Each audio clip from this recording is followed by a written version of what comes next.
As Dave Chapelle responds to his critics, one can't help but ask, has the need for activism exceeded common sense? We'll talk about that and more on this bonus episode of Indie Thinker.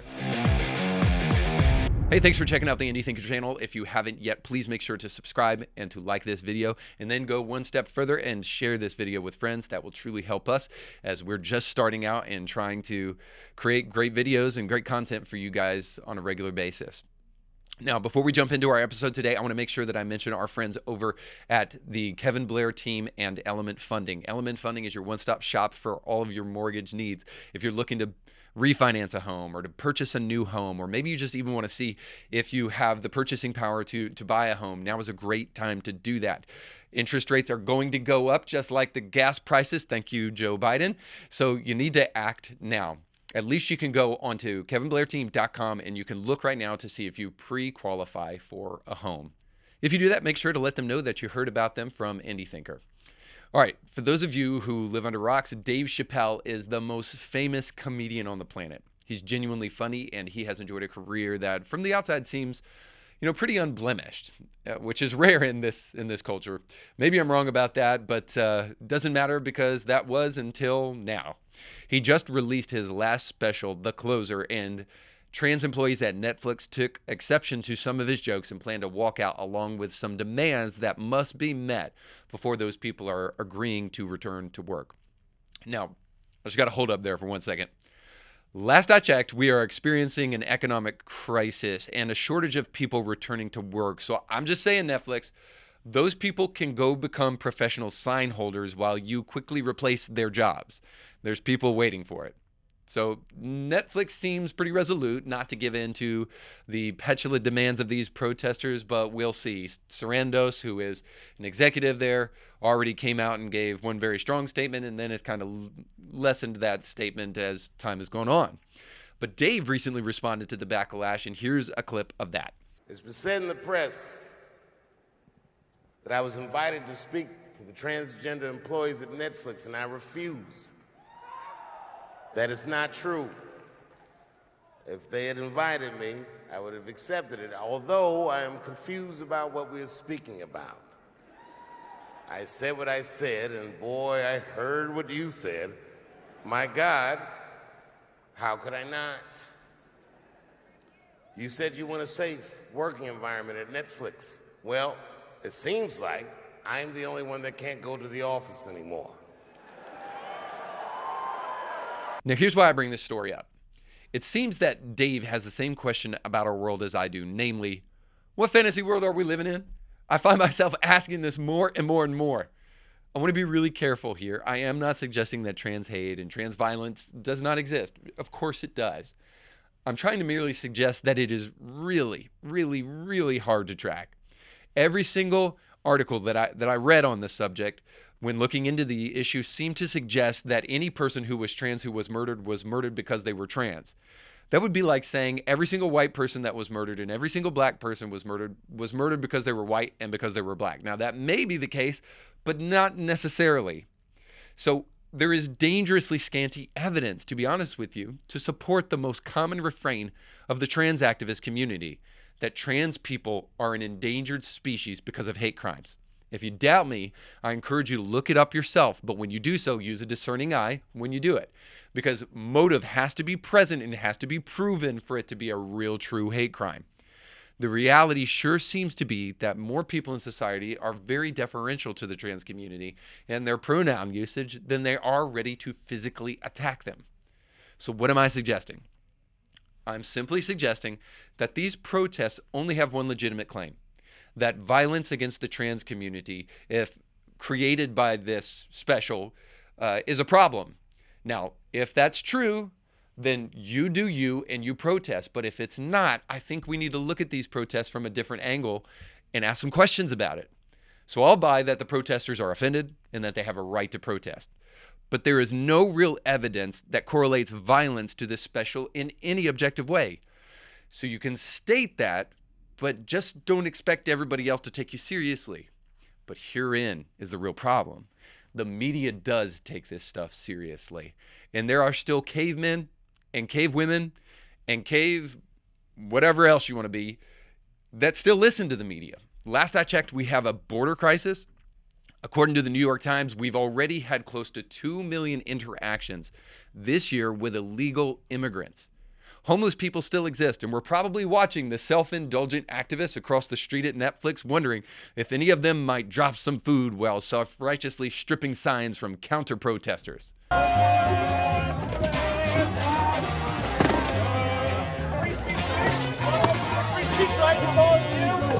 Now, maybe you know this, but I would be curious as to how many people don't. Leave it down below in the comment section if you didn't even know about this story. Did you know that 17 Canadian and American Christian missionaries were just kidnapped in Haiti while providing relief to the people there? I hope this kind of stuff doesn't sound out of touch, because when I bring it up, people, have the tendency to say, well, can't we promote and stand up for what we believe in individually? And I say, yes, but I can't help but wonder how long a society can last when it misses real issues. Indulgence is the earmark of a doomed society that complains about the temperature on a sinking Titanic. Look, this is why rational people, especially Christians, must counteract this kind of stuff with love. A love that does not allow anecdotal arguments to pose as facts, though. I'm talking about things like, you Christians can't speak on the issue of gender because you don't agree with my reason to exist. Like, hold up. Just because we disagree doesn't mean we can't weigh in on an issue. Some would say, you have no idea what I've been through. This, and this happened to me. Well, I understand that may be why you're protesting, but it is because we love people that we have to help them by suggesting that those wounds need to be dealt with, not Dave Chapelle. I seriously wonder about a society that makes their individual pain the system's fault. Pain is a part of the human experience, and maybe the system did it, but maybe it didn't. I don't doubt that for a second, but I'm also going to suggest that we should probably just turn the TV off when we're watching something that hurts our feelings. Right now, people are being forced to take a vaccine they don't want to, or maybe even don't need, because of a present administration. And yet all of our president can do is just look down his nose at people who need to feed their families. I have the freedom to kill you with my COVID. I happen to believe the real source of this pain comes from a crisis of meaning that we're experiencing in the West. I know if you've watched this channel before, you've heard me say it. The post-Christian West is experiencing birthing pains, and it's not going to be pretty if we keep on the path we're going. I've said it before, but I think we're seeing proof positive that the further our nation moves away from God, the more we experience a crisis of meaning. People are desperate to know they matter.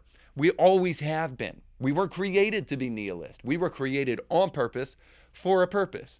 And when we no longer find our purpose in God, people desperately search for meaning in mere activism so that they can feel alive. I think that's what's happening with this faux outrage on the Chapelle special.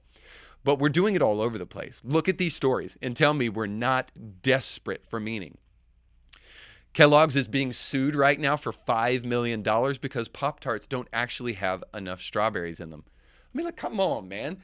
You don't care about strawberries. You care about money in a feigned sense of victimhood so that you can draw attention to yourself. And how about this one? Matt Damon is obviously left, but not left enough, because when he just recently admitted, or at least the last thing that he admitted to that people tried to cancel him for, when he admitted that he just started realizing that you can't call gay people the F word, people came out of the woodwork to try to get him canceled. Listen, I know there are very few jobs in Hollywood, but you don't have to be jealous and try to get somebody fired to get their job.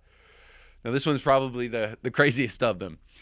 Recently, Hooters waitresses came out and objected to their new uniforms that they've been given because they were, quote, too revealing. Is there anyone at all confused about what Hooters is? People don't go there for the wings. It's like going to Bass Pro Shop and then complaining that it's too rednecky. It's harder than ever to take people seriously these days because people are looking for talking points, more so than the truth. And this is, I think, true about the Netflix scenario. The talking point has been protecting the trans community and creating a safe work environment, yet to date, there have been zero demands to actually pull the special down. So they must not think it too dangerous to the trans community. Instead, they ask for a disclaimer on the front of the film and ask for, you probably guessed it, money. Which should be proof that the protesters don't actually believe that this special is truly harmful to trans people. This is about a power differential. And what's potentially another word for power? I would say significance, meaning, or influence. In other words, we live in a world of people who are starving for purpose, that are grasping for anything to try to make them feel like their lives matter.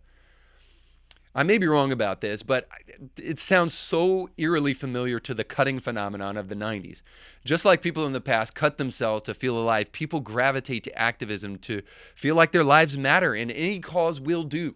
So I am not saying I am unsympathetic to the pain of others, but what I am saying is that when that pain is imagined or even self-imposed, we do people no favors to pretend that it is real. I'm just going to tell you, when there is not a God, you have to create a devil too. And a guy telling harmless jokes will do when they can't find anything else. So is protesting a hallmark of American democracy? 100%. Do we all have the right to lift our voice even if we're wrong? 100%. But we should also be careful about activism driven by ideology rather than facts. One critic reviewing Dave Chapelle's special accused him of a black mindset that places race above everything else. That's quite an indictment of another person's motive. Moreover, it misses the real issue. Race, sexuality, or any other thing should never be placed above facts. And no matter the talking point, we are talking about a joke. A joke at the end of the day. So I've got a prescription. Find meaning in something that transcends the present outrage and then speak as often as you can about that. If you love people, you tell them they matter, but not because of their intersectional identity or their grievance. They matter because they're children of God. Christians and all of us have to get better at doing this and quit being afraid of being called names. It is not love to help people chase ghosts. You have to tell them they don't exist and then lead them to something that does. And here's a reminder of how powerful you are when you actually do that. Most people love the Chapelle special. Way more people are for it than against it. Only a very small minority of people don't like it. Look at this Rotten Tomatoes score. This is such an indication of what's going on culturally. Look at how many people actually like the special. The silent majority exists, and we need to start framing culture with our voice. But we got to speak up to do it. So if we ever find our voice, we can make a big difference. Big earthquakes start with small tremors, people. Well, that's my thoughts on it. I'd love to hear what you think. Leave your respectful comments below. Make sure to like, subscribe, and share with others. Thanks for watching. You can catch brand new episodes of Indie Thinker with Reed Huberman every Monday and weekly bonus episodes to keep you thinking throughout the week. But you have to subscribe and click the bell to be notified when new episodes drop. If you enjoy this content, make sure to like this video and share it with friends.